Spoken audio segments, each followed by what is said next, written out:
That was a tough match, close battle. Can you please talk us through the match? Yeah, I think, I mean, I did a lot of things well in the match, especially the first two sets. I think I executed on a lot of the harder things that I wanted to do, and kind of almost let it get away from me on maybe some of the things that should be a bit easier to do. I guess I was being very aggressive, returning, hitting balls from the ground, and then I'm obviously doing that to get balls that are a bit shorter. Sometimes I can, pull it on a forehand and look to get a ball that I can really attack with my forehand. And I think a couple big points, I did that, hit good returns, hit deep balls, had the ball that I wanted, and just either didn't do enough with it sometimes. And he plays incredible defense, anticipates well, passes well. So I have to make sure that those putaways are taken care of. So I think some big points I just wasn't as clinical with, like, the short put away balls as I would have liked to been. And like I said, I think that's the harder thing to do, is to get to that point in general, because the last couple of times I played him, especially in Saudi, I don't even get a look at those type of balls. He is kind of just always on offense, and I don't even get a chance to get the balls to attack. But yeah, today I did, and I just wasn't, like, clinical enough in finishing some points on some really big points, I think.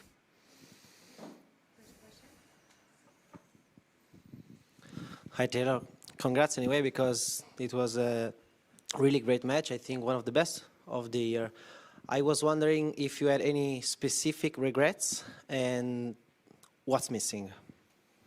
Yeah, I mean, I think there's a lot of things. I think it's like, I mean, I really believe if I hit my forehand just a little bit better on some shots, and I'm up a break in the second, and I'm putting myself in a position to serve out the match. I mean, the ones that come to my mind are, there was one game, 15-30, I missed a forehand that I should have at least, like, put away or hit a good enough shot to win the point on. I did the same thing on a 30-all on one of the break points. I let that overhead bounce. I probably should have just sent it out of the air and just accepted it if I missed it, but I think that was a good opportunity to win the point. There's a lot of opportunities, and most of them revolve around me having this. I'd say the thing that's frustrating is most of the opportunities that come to my mind revolve around me actually having the ball that I want to really attack on, and just not hitting it well enough. Hi, Taylor. You said that if you could hold your serve, it's going to be a match.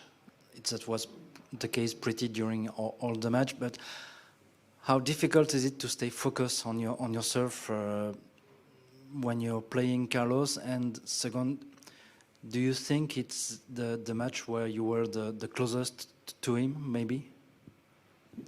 I mean, recently, I mean, I did win one time, but yeah, I mean, out of the last two matches, yeah, like, I felt like when I played him in Saudi, I didn't even have like I said, I didn't really even have a chance. Like, I wasn't ever getting looks in that match to be aggressive, to pull the trigger. He was just always in control, and a bit like that in Tokyo as well. So obviously, yeah, the first two sets of this match, I felt like I was getting a lot of opportunities, and that was because I was returning really well, returning really aggressive. I don't think it's tough to stay focused on the serve. I don't think the serve is really an issue in the match. I think, once we get to the third set, I'm struggling pretty hard with my knee tendonitis. It starts to have to play back-to-back days, and then I'm playing such an explosive match. I feel like it gets a little bit tough to like bend my knee on my serve once we get like that late into the match. So that is what it is. I can't really do much about it, but yeah, the first two sets I think I did an incredible job serving and returning, and I gave myself all the chances I could possibly ask for the first two sets.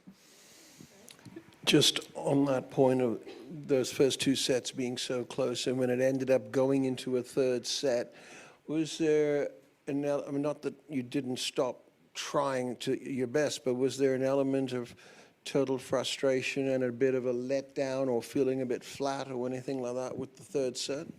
I mean, there's definitely frustration because, like I said, I felt like I had my opportunities, but I mean, to be completely honest, it's just the flatness is just my knee. Like, my knee's completely cooked. There's nothing I can really do.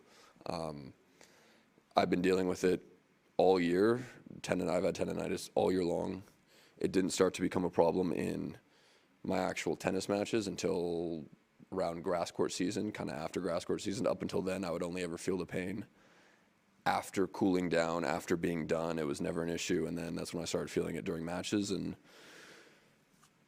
kind of since that part of the year, I've really struggled to kind of just play back-to-back days without it flaring up. I feel like if I play one really hard day where I'm like moving intensely and playing hard, then I need a day for it to kind of calm down. And then Tokyo was the only time this whole year, for whatever reason, I was able to play back-to-back days without pain. And yeah, I started feeling it towards the end of the first set, but it didn't really affect me until the third set. It just got to the point where I was really struggling to bend my back leg on my serve, step into backhands, load my right leg for like an open stance forehand. It's just like, yeah, I mean, the feeling of flatness is just that, like,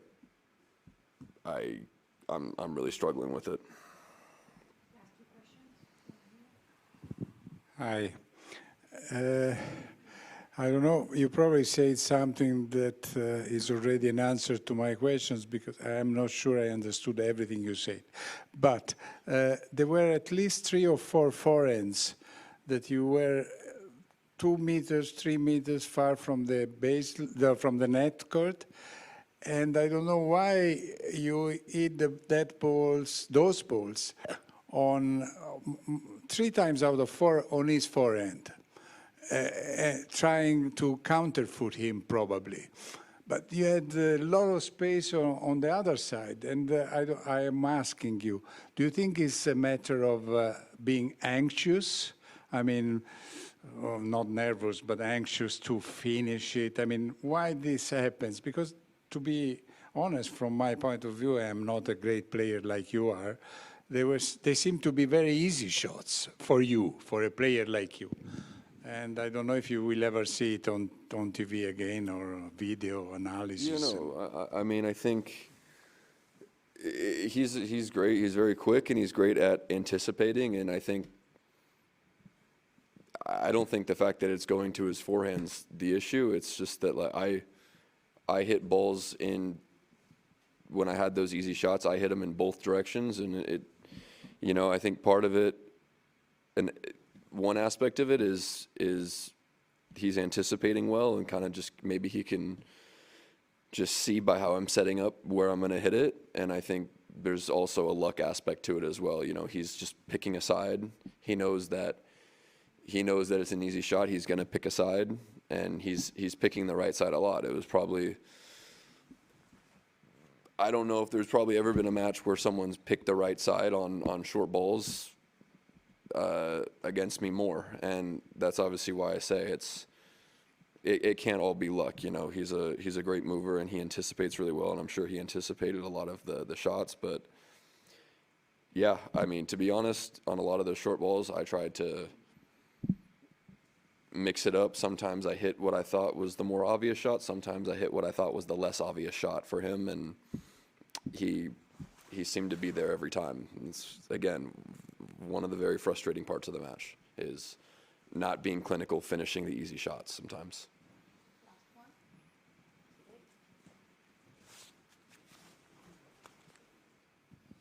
Hello, Taylor. Back at the problem you mentioned that create a pain when you bend your knees when you play back-to-back matches, if I understood well.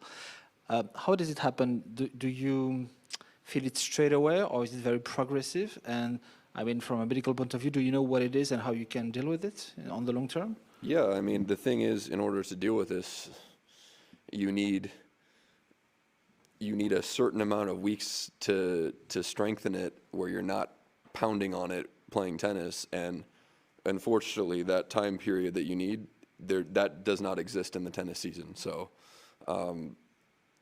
obviously, as you can see, I'm playing yesterday, played a great match. Today I played 2 sets at an incredible level. Why would I ever stop for 4 to 6 weeks when I can do this on the court? It's not I'm just going to play through, and as I said before, as long as I have, for the most part, as long as I go hard and I have a day to take it easy, then I'm good again. It's unfortunate that circumstances I have to play 2 days back to back, and yeah, I start to feel it when I'm kind of bending, loading, kind of stomping. I think a big part of why it got going today is, 1, the match yesterday, and 2, I was returning very explosive in this match. Very, it's one of the best matches I've returned for 2 sets, and the pushing off, the landing when I'm returning, that puts a lot of force through it. It's just tendonitis, and it's just gotten worse. And like I said, I felt it kind of early on, but it wasn't bad enough to affect me until I think the 3rd set. You could probably, I don't know, you could probably line up video and compare side to side and see that in the 3rd set, my back leg is just not bending as much. It's not loading as much as it was earlier in the match. That being said, it's like Carlos served exceptionally better in the 3rd set. He got the momentum rolling. He played great in the 3rd set. My opportunity to win that match was in the 2nd set, and I didn't take it. And I had the chances that I had all I could ask for, like I said.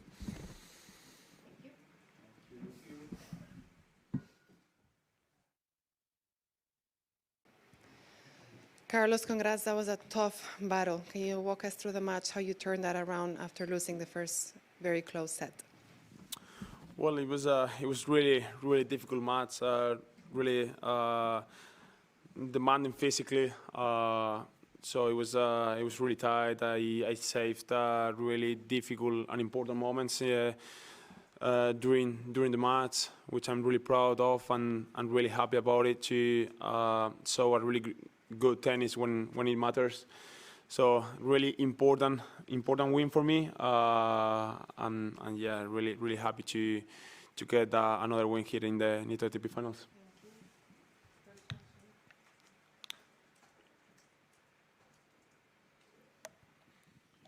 Carlos, you just said it was an important win. How much in that match was the number one ranking coming into your mind, and also this would be giving you an important step to confirm a semi-final position as well?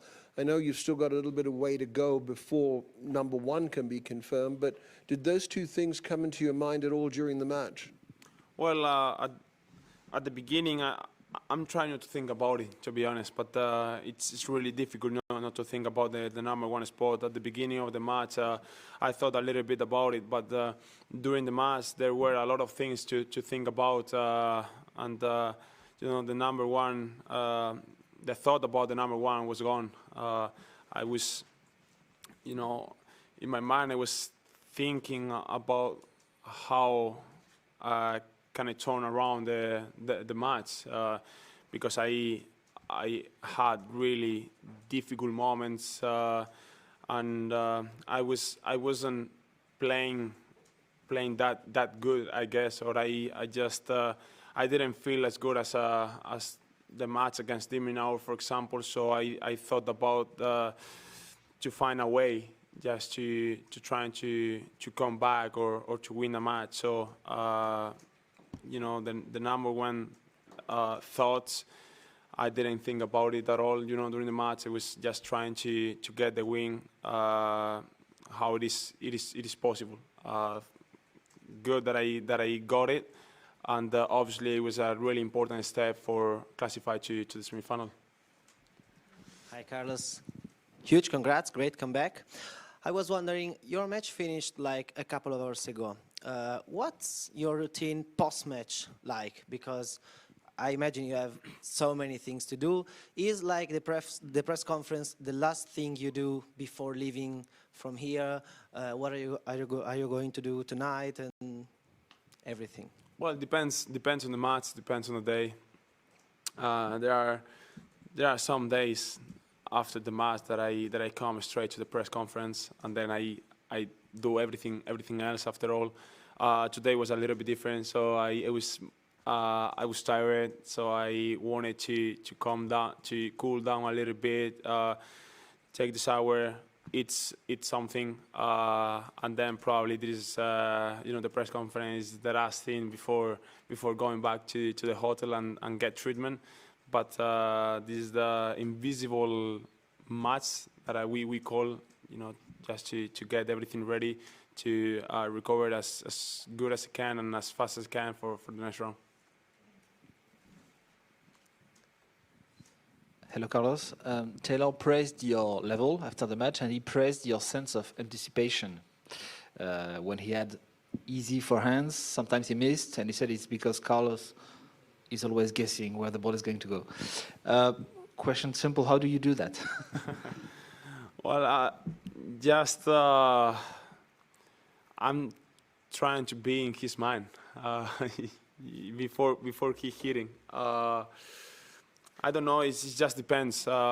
We study a lot the players in some matches where, or in the easy balls where he's going to hit more often. Sometimes he changes and the players change, but there are always a spot that he feel more comfortable to hit in a difficult moment or in a pressure moment. So we study that, and we try to have that instinct, to go to that side and praying that he's gonna be to that side.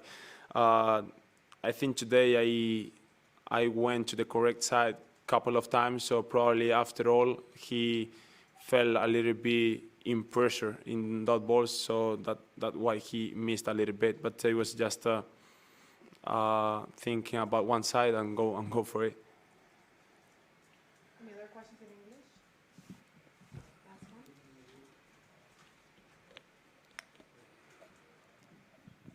And just to bounce back on that, do you feel a little like a goalkeeper against a penalty? Do you have data for that? Is it the same mindset, more or less? Yeah, I mean, it is like a goalkeeper going for a penalty. So it's just thinking about it, thinking like if I'm in his position where I should hit. So that's why just think on one side and go for it. And think sometimes it works, sometimes it isn't. But you have to do like that.